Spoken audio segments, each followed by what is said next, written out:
poder estar juntos y hoy quiero compartir con ustedes, retomar lo que dijimos la semana pasada de nuestro estudio. Así que por favor, acompáñame con Biblia abierta al Evangelio de Marcos, allá en el capítulo 12, Evangelio de Marcos, allá en el capítulo 12, vamos a mirar desde el verso 35 en adelante. Así que acompáñame con Biblia abierta, necesitas abrir la palabra de Dios para que puedas comprender lo que nuestro Señor Jesucristo va a enseñar en estas declaraciones punzantes que Él hace.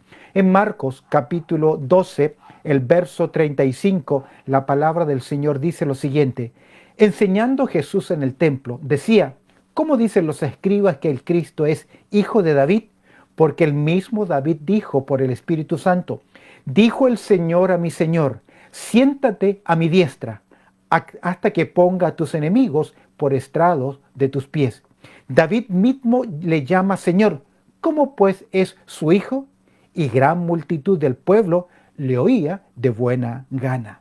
El evangelista Marcos, en verso 38 del capítulo 12, dice lo siguiente: y les decía en su doctrina, guardaos de los escribas, que gustan de andar con largas ropas y aman las salutaciones en las plazas, y las primeras sillas en las sinagogas, y los primeros asientos en las cenas, que devoran las casas de las viudas, y por pretexto hacen largas oraciones. Estos recibirán, dice el Señor Jesucristo, mayor condenación. Qué interesante la lección que tenemos en el día de hoy, y permíteme compartir contigo el tema que tiene que ver las declaraciones punzantes de nuestro Señor Jesucristo. Hasta el momento hemos visto cómo los líderes religiosos vienen a Jesús con preguntas capciosas con la finalidad de hacer caer a Jesús en sus propias palabras y de esta forma acusarle de blasfemia. Recuerda que estamos en los últimos días del ministerio terrenal de nuestro Señor Jesucristo y todas estas confrontaciones están justamente ahí en el templo. Lo que ellos el intento de los líderes religiosos es hacer caer a Jesús en sus propias palabras. Lo que ellos no logran ver es que Jesús es el verbo de Dios, es la palabra de Dios encarnada. Los intentos, por lo tanto, de estos personajes quedan frustrados por las declaraciones demoledoras que hace nuestro Señor Jesucristo frente a estas confrontaciones. Ahora, desde este punto en adelante vamos a ver un cambio en el relato de los evangelios, ya que veremos ahora a Jesús tomando la iniciativa, y ahora es Jesús que de forma punzante va a señalar la hipocresía de los líderes religiosos. De hecho, en el relato paralelo, sobre todo en el capítulo 23 del Evangelio de Mateo, vamos a ver cómo Jesús llama a estos líderes hipócritas. Hoy vamos a considerar una solemne declaración y una tremenda denuncia que hace nuestro Señor Jesucristo. ¿Cuál es la declaración que hace Jesús? En los versos 35 al 37, Jesús va a hacer una declaración acerca del escrito de David. Jesús va a mencionar el Salmo capítulo 110, que es un salmo mesiánico, escrito por David, que apunta, que profetiza hacia la venida del Mesías. Ahora, los judíos conocían muy bien esta porción y de hecho habían sido instruidos en las sinagogas por medio de los escribas, por medio de los fariseos. Lo que primero observamos en verso 35, la primera parte, y que llama mucho la atención, es que Jesús está en el templo y Él está ejerciendo la autoridad de un maestro, de un rabino. Él es el profeta. Recuerdas que Moisés profetizó que vendría alguien como él, predicando, anunciando la palabra de Dios. Y el verso 35 de Marcos capítulo 12 dice lo siguiente: enseñando Jesús en el templo. Este breve relato gira en torno al ministerio de enseñanza de Jesús en el templo a días de su crucifixión. Potencialmente serán estas las últimas declaraciones públicas de nuestro Señor Jesucristo, ya que en las siguientes horas o los siguientes días el Señor se va a dedicar específicamente a enseñar a sus discípulos. Sin duda alguna, Jesús es maestro de maestros. Nadie ha igualado su capacidad de enseñanza con cosas simples, sencillas, pero de profunda enseñanza y significado. Si yo pudiese tomar las enseñanzas de Jesús, diría que la gran característica de las enseñanzas de Jesús es que Jesús enseñó no solamente públicamente en sus grandes discursos, sino que también lo hizo en forma personal, lo hizo por discursos, lo hizo por entrevistas y enseñó grandes verdades por medio de parábolas. Si podemos resumir las enseñanzas de los evangelios y clasificarlas, sistematizarlas, podríamos decir lo siguiente acerca de la enseñanza de Jesús. En primer lugar, encontramos las enseñanzas del Sermón del Monte, conocidas como las bienaventuranzas. ¿Recuerdas? Mateo capítulo 5, el capítulo 7, donde nuestro Señor Jesucristo enseña cuál debe ser el estilo de vida de aquellos que son ciudadanos del reino de los cielos. Jesús va a tomar la ley y no la va a negar, sino que le va a dar el significado correcto y profundo. Jesús dice, oísteis que fue dicho, mas yo os digo. Y Jesús en este sermón del monte nos enseña cómo debemos vivir como ciudadanos del reino de los cielos. Otro de los sermones clásicos, o una segunda clasificación de los sermones o sistematización de sus enseñanzas, sería el gran sermón del monte de los olivos, que para nosotros en forma clara está registrada en Mateo capítulo 23, verso 37 al capítulo 25, donde vemos el gran discurso profético de nuestro Señor Jesucristo, que gira en torno a la pregunta sobre la destrucción de Jerusalén que el Señor anuncia, pero también las señales del retorno visible de Cristo a la tierra. De hecho, en el capítulo 24 y 25 del Evangelio de Mateo, Jesús hace un compendio, hace un resumen de lo que se relata en Apocalipsis, desde el capítulo 6 hasta el capítulo 19, que nos habla de las características de los tiempos finales previo al retorno visible de Cristo a esta tierra, como se enseña en el capítulo 19, y como el mismo Señor Jesucristo lo declaró, que Él vendría del cielo con poder y gran gloria.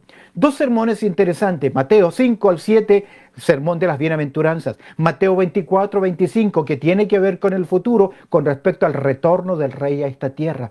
Y magistralmente, cuando Jesús se concentra solo con los discípulos, vemos que es el evangelista Juan, que desde el capítulo 13 hasta el capítulo 17 vemos una conferencia privada de Jesús con sus discípulos. Y en cierta forma, lo que Jesús está haciendo en ese momento es darles la bienvenida a lo que sería la iglesia del Señor Jesucristo, que comenzaría tras su muerte y el descenso del Espíritu Santo en el día de Pentecostés. ¿Por qué digo que Juan capítulo 13 al 17 es una conferencia privada? Porque Jesús está con sus discípulos en el aposento alto y va a sentar las bases, por ejemplo, de la cena del Señor. Les va a hablar del gran ministerio del Espíritu Santo que ahora estaría en cada creyente y que era necesario que Él fuese al Padre para que enviase el Espíritu Santo. Y también Jesús nos hace y les hace a sus discípulos una gran promesa. ¿Recuerdas el capítulo 14?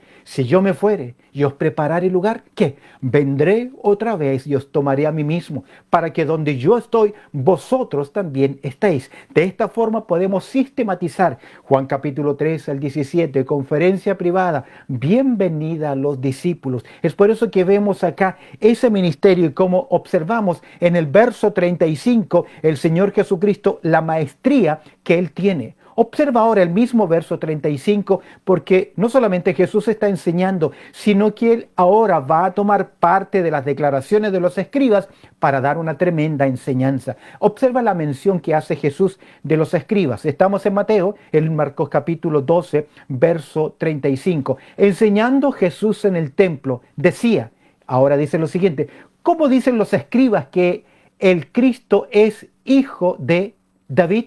El evangelista Mateo nos presenta una conversación de Jesús con los fariseos en su relato paralelo, donde Jesús va a preguntarles, bueno, ¿y de quién es hijo? ¿De qué pensáis del Cristo? ¿De quién es hijo? Mateo capítulo 22, verso 41. Y Marcos nos dice lo siguiente, que presenta un caso citando el Antiguo Testamento. Recordemos que los escribas, dice el texto en verso 35, ¿cómo dicen los escribas que el Cristo es hijo de David?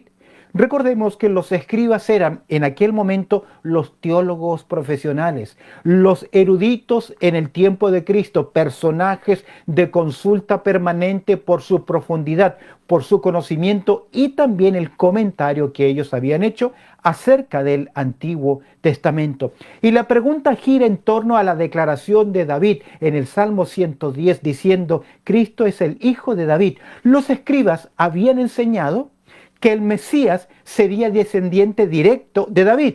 La profecía lo enseña. Pero ellos solamente veían en el descendiente de David, veían a un libertador, a un salvador político. Lo que ellos nunca pudieron ver, que ese Mesías, que ese salvador no sería solo un salvador político, sino que sería realmente el salvador de las almas de la nación de Israel y del mundo entero. Cuando Marcos toma este relato y hace esa pregunta, ¿cómo dicen los escribas que Cristo es el Hijo de David? La implicación de la pregunta del Señor es, ¿cómo pueden ellos decir que el Mesías es solamente un hombre? Solamente un hombre. Porque los escribas no ven a otra persona en la profecía. Observa el comentario que hace ahora el Señor. Vemos aquí la maestría de Jesús, la mención de los escribas. Observa cuál fue el mensaje de David. Jesús va a citar el Salmo 110, verso 1, porque el mismo David dijo por el Espíritu Santo. Esta mención es interesante, obsérvala conmigo en verso 36, porque el mismo David, Jesús está afirmando la autoría humana, que Dios utilizó a David, pero también vemos acá la obra del Espíritu Santo. Y por tener la obra del Espíritu Santo, lo que escribió David es inspiración divina. Eso me hace pensar en un texto fabuloso que enseña sobre la inspiración de las Escrituras y que creo que todo creyente debe conocer.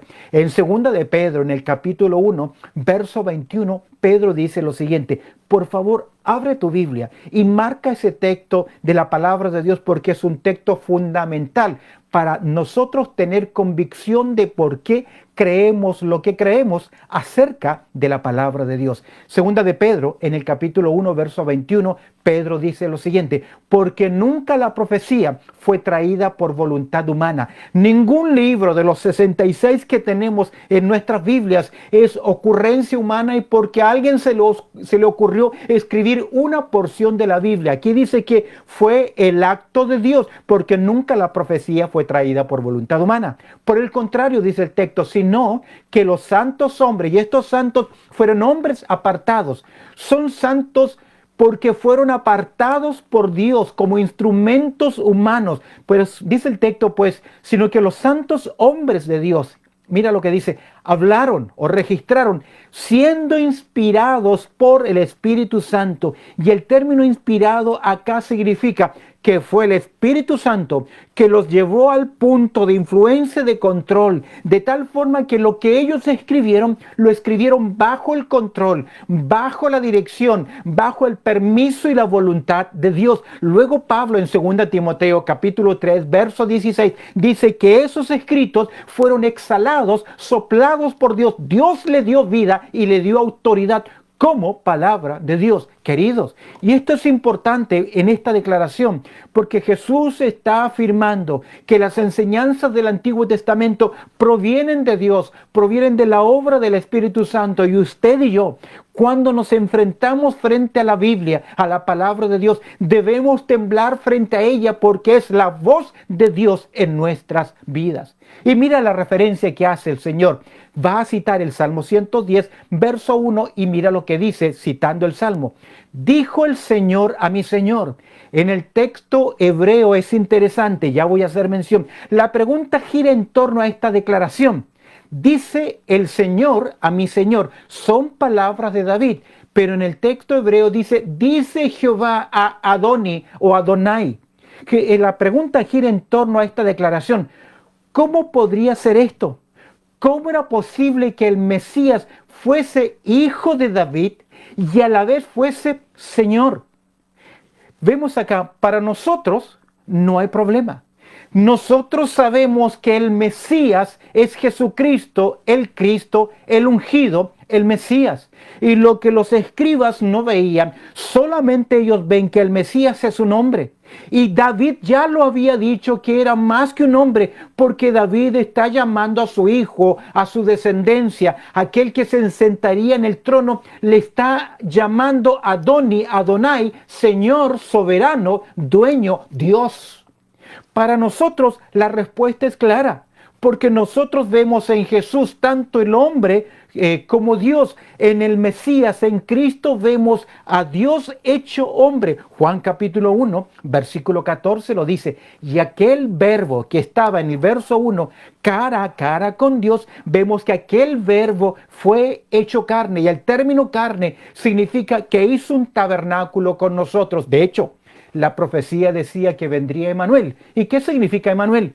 Dios en medio de nosotros.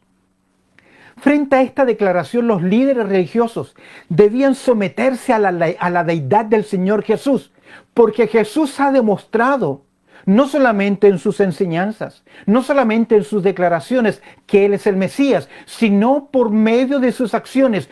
Todas las acciones que hizo Jesús demostraban que Él era el Mesías, que era el ungido de Dios. De hecho, Nicodemo, que pertenece al Sanedrín, que es un líder religioso, de noche se acerca a Jesús, Juan capítulo 3, verso 2, y le dice, porque nadie puede hacer estas señales que tú haces si no está Dios con él.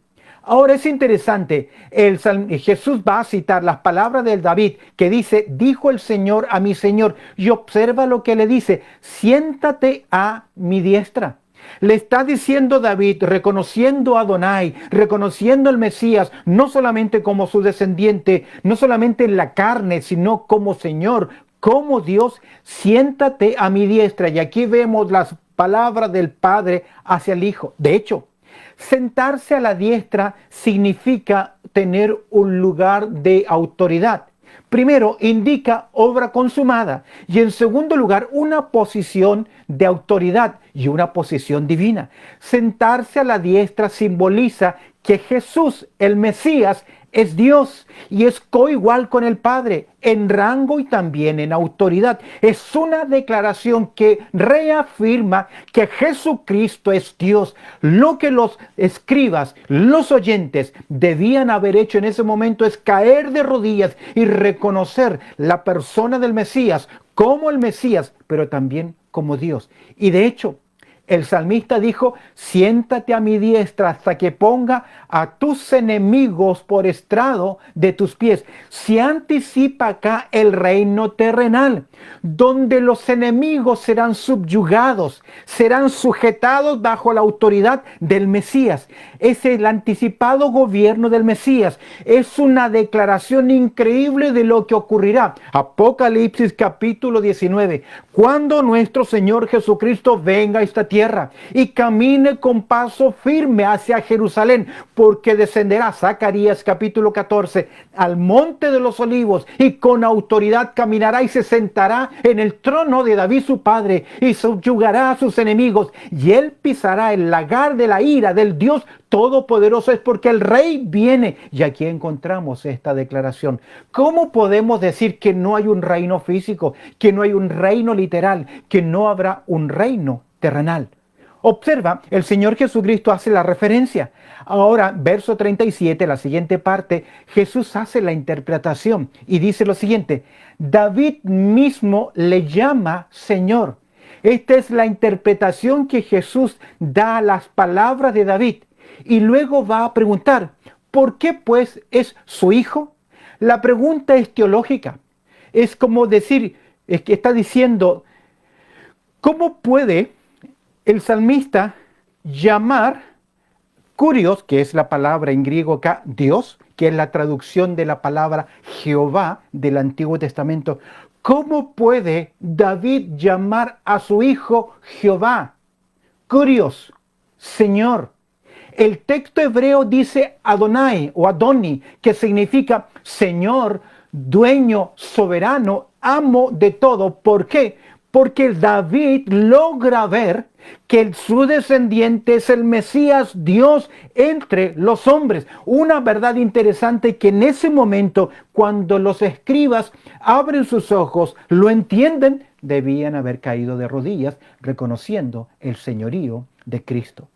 Observa la reacción de las multitudes. Verso 37. Interesantemente, Marco nos lleva a mirar el cuadro, el escenario. Recuerda, Jesús está en el templo y gran multitud del pueblo le oía de buena gana. La multitud es un pueblo religioso. Están ahí porque tienen un sincero amor por Dios, por sus creencias, por sus tradiciones. Recuerda que estamos en épocas de la Pascua. Los peregrinos vienen a Jerusalén para adorar, para presentar sus ofrendas, sus sacrificios.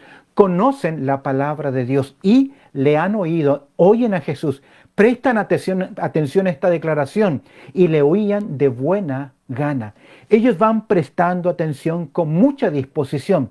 Pero cuidado, nos podemos acostumbrar a oír buenas enseñanzas, buenos mensajes. De hecho, Santiago nos advierte que no solamente seamos oidores, sino que debemos ser hacedores de la palabra de Dios. Y creo que esta es una práctica muy común en el día de hoy. Acostumbrarnos al predicador, al maestro, al enseñador, al anciano que abre las escrituras, que nos instruye, al maestro que nos enseña, que se prepara y decir, wow, estuvo bueno, qué bendición, pero entra solamente a nuestros oídos. Santiago dice que el que es un oidor olvidadizo se engaña a sí mismo.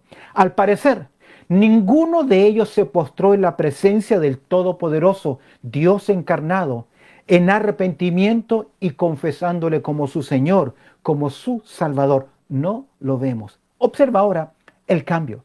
Hemos visto en primer lugar la declaración de Jesús acerca del escrito de David. Hemos visto la maestría del Señor. Hemos visto la mención que Jesús hace de los escribas y hemos visto el mensaje de David y cómo el Señor lo reafirma y hace una interpretación para demostrar que Él, Jesús, es Dios el Mesías. Observa ahora la denuncia que Jesús hace acerca de los escribas. Y a esto me hace pensar que Jesús tiene tolerancia cero frente a los falsos maestros o la falsa enseñanza. Podemos, dentro de la iglesia, podemos en el mundo evangélico cristiano diferir en algunos puntos doctrinales que no son de línea fundamental, pero doctrina fundamental es pensar quién es Jesús, la Biblia, la salvación. De hecho, observa la denuncia, verso 38 al 40, que hace nuestro Señor Jesucristo. Y les decía de su doctrina, en su doctrina, y es interesante que Jesús va a hablar de enseñanza. Verso 38, leamos el texto, abre tu Biblia, Marcos capítulo 12, verso 38. Y les decía en su doctrina, guardaos de los escribas, que gustan de andar con largas ropas y aman las salutaciones en las plazas. Lo primero que va a hacer mención Jesús es doctrina. Jesús va a hablar de enseñanza y este caso es falsas enseñanzas. Recuerda las palabras de advertencia que hace el Espíritu Santo a través del ministerio de Pablo cuando escribe su primera carta a Timoteo en el capítulo 4, verso 1. Dice así, 1 Timoteo 4:1, pero el Espíritu dice claramente que en los postreros tiempos algunos apostatarán de la fe, escuchando a espíritus engañadores y doctrinas de demonios. Ahora, lo lamentable es que como el pueblo del Señor en su gran mayoría ignora cómo interpretar las escrituras, desconoce la sana doctrina, desconoce la palabra de Dios, todo le suena bien, todo le suena lindo, todo le suena, ¡ay, qué bendición, qué lindo! Y no sabe muchas veces que lo que están enseñando son errores doctrinales. Es por eso que el Señor observa la palabra, el mandato que hace. Guardaos, tengan cuidado. El término literalmente significa miren con mucho cuidado, disciernan. Debemos filtrar lo que se dice a la luz del consejo de la palabra de Dios. Pero si yo desconozco la palabra de Dios, ¿cómo puedo discernir que eso es correcto o es falso? Usted me dirá, el Espíritu Santo nos ayuda, pero el Espíritu Santo necesita una materia básica para trabajar, que usted y yo conozcamos la palabra de Dios. Guardado de los escribas. La intención de Jesús es que tengan cuidado de las falsas enseñanzas. Pedro nos dice algo interesante con respecto a las falsas enseñanzas. En su segunda carta, que es una advertencia frente a la apostasía, en el capítulo 3, verso 16, Pedro dice lo siguiente: los cuales, hablando de malinterpretar las escrituras, Pedro dice, los falsos maestros, los cuales los indoctos e inconstantes tuercen, son inconversos acá, como también las otras escrituras. Y observa, estoy leyendo segunda de Pedro, capítulo 3, verso 16, los cuales los indoctos e inconstantes tuercen, como también las otras escrituras, para su propia perdición. Cuidado, porque hay personas que están siguiendo maestros que ya están perdidos. ¿Sabes cómo le llamó Jesús a los falsos líderes? Ciegos, guías de ciegos. Vemos acá que Jesús se aparta y va a presentar una serie de cargos en contra de estos líderes religiosos. Permíteme hacer mención de 2 versículos que creo que son importantes. Esto me hace pensar estas palabras: guardaos, tengan cuidado, miren con discernimiento. Me hace pensar en 1 Tesalonicenses 5:21, que dice: examinadlo todo y retened lo bueno. Y amados hermanos, con mucho amor quiero decirles, especialmente a los amados hermanos de la iglesia Camino de Gracia, cuando usted viene a la iglesia, debe venir con su Biblia abierta, porque usted debe cotejar lo que el predicador les está enseñando. Siempre he dicho, usted no tiene que creer lo que yo digo, usted tiene que creerle a la palabra de Dios y discernir. Pero si ni siquiera abre su Biblia cuando se nos está predicando y solamente consume y recibe, ¿cómo está aplicando este principio? Examinadlo todo y retened lo bueno. ¿Cómo usted puede filtrar lo que es bueno y lo que no lo es? Segundo, Primera de Juan, capítulo 4, verso 1, dice lo siguiente. Primera de Juan 4:1. Amados, no creáis a todo espíritu. Hoy diríamos, no crean toda predicación que aparece, no crean a todo predicador, sino por el contrario, probad los espíritus, si son de Dios, porque muchos falsos profetas han salido por el mundo, muchos falsos enseñadores, y le citan las escrituras y le muestran el versículo, pero que no le muestran es el contexto, el ambiente, qué es lo que el Espíritu de Dios está enseñándonos en esa verdad. Quiero citar las palabras de MacArthur en este punto. Él dice lo siguiente, abro comillas: el mensaje del Señor es una enérgica condena para todos los que tienen un punto de vista corrupto de la Biblia, de Cristo y del Evangelio. A diferencia de muchos en la iglesia hoy, Jesús tuvo cero tolerancia por las falsas o los falsos maestros. Cierro comillas. Observa ahora, lleguemos al final en este punto a la denuncia de Jesús. ¿Qué es lo que Jesús va a denunciar? ¿Cuál es el énfasis? Vemos acá 7 denuncias y terminamos nuestra consideración en el día de hoy. La primera denuncia, verso 38, parte B. Que gustan de andar con largas ropas. Jesús denuncia el énfasis de las pretensiones religiosas. Les gusta andar con largas ropas. En Mateo capítulo 23, verso 5 se dice, pues ensanchan sus filacterias. Las filacterias eran las cajitas donde ellos tenían las porciones de la palabra de Dios, las ensanchaban, las hacían más grandes como para decir, cargamos la palabra de Dios. Mateo 23, verso 5 dice, pues ensanchan sus filacterias y extienden los flecos de sus mantos, marcaban distinción jerárquica por medio de su vestimenta. Pero como dice nuestro dicho, el hábito, ¿qué? No hace al monje. Vemos acá que Jesús enfatiza las pretensiones religiosas por medio de la apariencia, el estereotipo. ¿Cuántas personas caen hoy día en esa falacia? Tal vez no en la vestimenta, pero en aparentar espiritualidad que no se tiene. Observa en segundo lugar, y aman las salutaciones en las plazas. No solamente vemos las pretensiones de los religiosos, sino que ellos buscaban la popularidad de la gente aman, les atrae, están inclinados a que en las plazas todos los estén saludando, todos los reconozcan. No solo saludarles cordialmente, que es normal, natural y correcto, sino que ellos iban detrás del reconocimiento. Querían que les llamaran rabí, querían que les llamaran padres, querían que les llamaran maestros, que reconocieran su popularidad frente a ellos. Observa el verso 39. Y las primeras sillas en las sinagogas. Le gustaba la preeminencia religiosa, los lugares designados para las altas autoridades. Normalmente en reuniones las altas autoridades estaban al frente mirando el auditorio, observando a la gente. Les gustaba no solamente las primeras sillas en las sinagogas, sino los primeros asientos en las cenas, el protagonismo, la distinción social, el foco de atención. Le gustaba, por así decir, caminar por la alfombra roja. Qué lejos está de lo que nuestro Señor Jesucristo nos enseña. Jesús nos enseña la humildad, nos enseña el servir a los demás, pero estos líderes religiosos querían estar on top de todo, sobre todo estar en el primer lugar. No solamente vemos la pretensión, la popularidad, la prominencia, sino que el protagonismo, y observa las posesiones que devoran, verso 40, las casas de las viudas. Las viudas estaban en condiciones vulnerables y lograban de tal forma que ellas pudiesen darles aún lo que no tenían.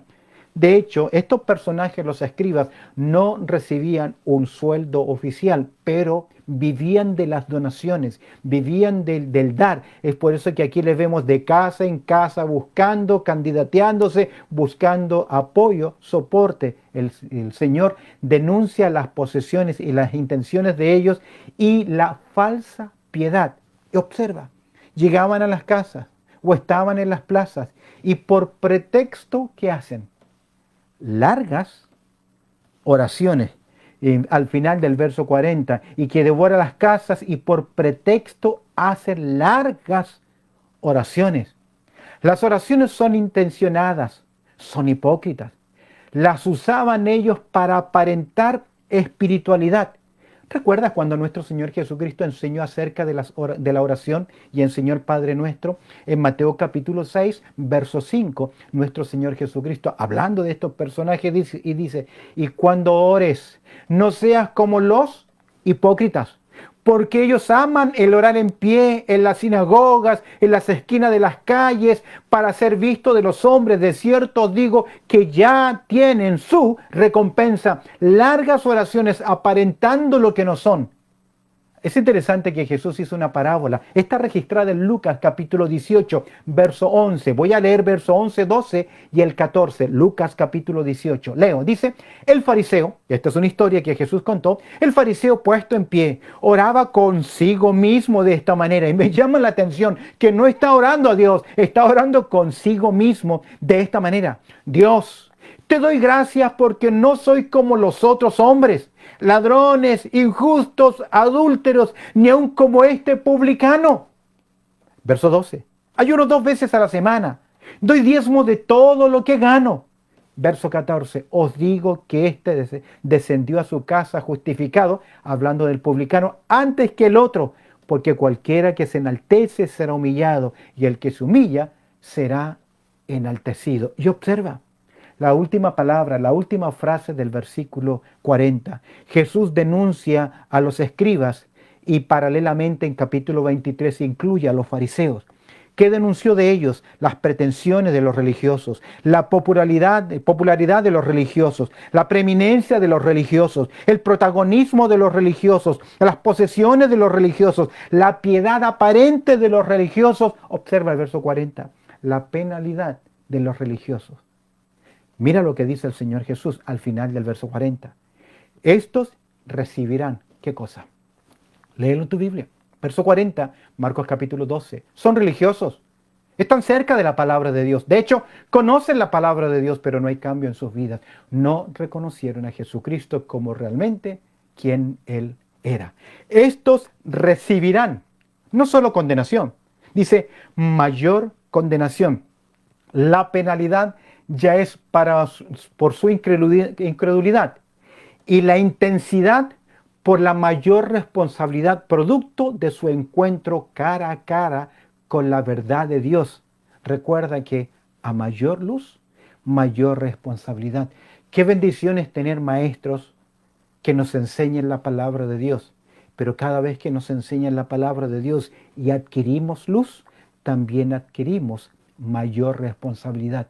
El evangelista Mateo cierra esta denuncia pública de Jesús hacia los líderes religiosos con estas palabras. Cito Mateo capítulo 22, verso 33. Serpientes, generación de víboras, ¿cómo escaparéis de la condenación del infierno? De esta forma se pone fin al ministerio público de Jesús. Desde este punto en adelante, Jesús se concentrará directamente con sus discípulos. Y próxima semana veremos una tremenda lección que los discípulos van a tener acerca de la ofrenda de una viuda. Las declaraciones punzantes de Jesús, una declaración solemne: el Mesías es Dios. Y Jesús dice: yo soy el Mesías, yo soy Dios. E hizo una denuncia punzante: tolerancia cero frente a la falsa enseñanza. Para considerar y reflexionar, vemos acá la importancia de reconocer realmente quién es Jesús. ¿Le conoces? ¿Has estudiado la vida de Cristo? ¿Has leído en profundidad los evangelios? Tienes una tremenda oportunidad. Revisa todos nuestros temas acerca del Evangelio de Marcos para que tengas un encuentro directo con las enseñanzas, la persona de Cristo Jesús. Vemos acá la importancia de reconocer realmente quién es Jesús. Vemos la importancia de la verdadera devoción. Vemos la importancia de cuidarnos de aparentar lo que no somos. Y vemos el peligro de conocer la verdad y no obedecer a ella. Porque estos hombres se expusieron a la verdad y también el auditorio, pero no hay evidencia alguna de que ellos cambiaron. De hecho, vemos que la multitud del pueblo le oía de buena gana. Pero un par de días después, este mismo auditorio le va a decir a Pilato: crucifica a Jesús y libera a Barrabás. El Señor tenga misericordia de cada uno de nosotros. Bendito Padre Celestial, te damos gracias, Señor, por tu amor y por tu cuidado, por lo lindo y bueno que tú eres, por hablar a tiempo, Señor, a nuestras vidas. Darnos la oportunidad de abrir los ojos de nuestro entendimiento. Y hoy que nos enfrentamos a una declaración tan solemne, donde Jesucristo afirma que Él es el Mesías, que Él es Dios, que Él es Jehová, que Él es Adoni o Adonai, y que debe ser reconocido y adorado. Te pido, buen Señor, que tú nos ayudes a comprender estas grandezas, a tener firmeza en tu palabra y proteger nuestros oídos, nuestras mentes de las falsas enseñanzas. Recibe tú la gloria, pues oramos a través del precioso nombre de Cristo Jesús. Amén y amén.